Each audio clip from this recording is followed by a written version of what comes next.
Hello, in this video I'm going to explain how to resupply the subcontractor in 2 steps, as the current configuration of using the outgoing shipment in 2 steps only allows me to send the product to my client in 2 steps, not when I'm resupplying my subcontractor. So first I will explain the configuration. So here in the inventory app I have in my warehouse the outgoing shipments in 2 steps, as I just mentioned. And here in the manufacturing, in configuration settings, I have also the subcontracting option activated, as we can see here. Then I have a very simple bill of materials. In this case, only one final product, and the bill type is the bill of material type is subcontracting, linked to a subcontractor. If we check here the final product, we have in the purchase tab only one vendor linked to it, and also in the inventory tab we have the buy route because we will send a purchase order to this subcontractor. Then if we go back to the bill of material, we have a component, only one in this case to keep it simple. And this component I already have enough in stock just to simplify this process. But what is important here is that I'm not using the MTO route. I have only my resupply subcontractor on order activated. By default, when we create a new purchase order for this subcontractor, so let's see here, subcontractor and then final product.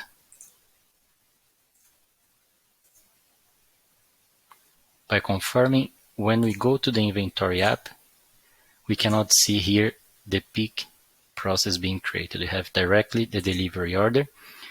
In this case, this is not what we want, or it's not the behavior we expect, as we activated in the warehouse the option to ship the products in 2 steps, but this applies only for customers. So what we need to do here is to change one route. I will just go back and cancel this purchase order.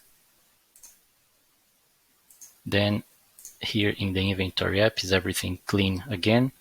And what we need to change here is here in the routes. The one I selected in the product is this, resupply subcontractor on order. As we can see, the configuration allows me to select only on the product.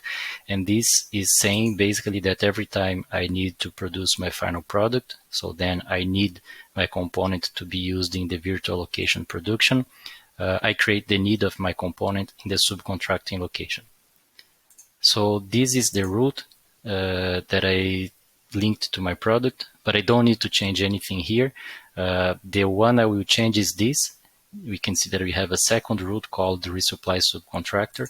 It seems confusing, but the point here is this is not linked to my product. It's a route applied in the warehouse level, and it's a complementary route because every time I create my need from the other route in my subcontracting location, I will take my product from stock and deliver directly to my subcontractor. So the route that I need to change is this one.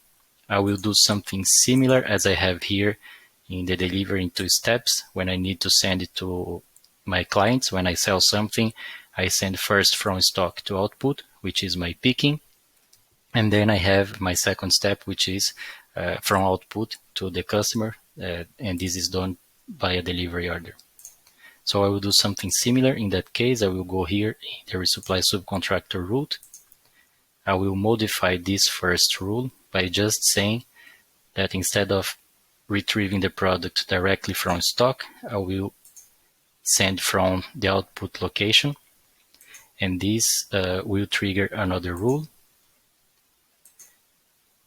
And then I will create a second rule.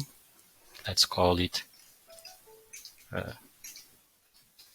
picking, and then again is a pull from operation type pick, and I can keep the source and destination location as it is because it's stock, from stock to output, take from stock as my supply method, and warehouse I will select my here. And the only thing I need to do is to change the sequence because this one comes first. I need to send first from stock to output and then output to my subcontractor. Then when I repeat my process, so I will duplicate the purchase order, save and confirm. And if I go back to my inventory now, I have my picking being created. So I have the receipt here because I'm expecting to receive my final product. But first I need, of course, to process my picking.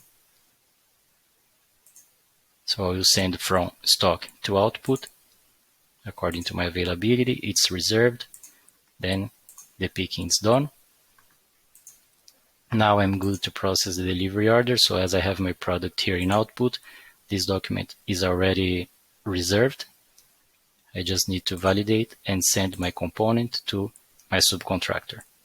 After the subcontractor finishes the job, I will receive my final product in my location. So here I have the receipt of my final product and I validate in order to close this loop.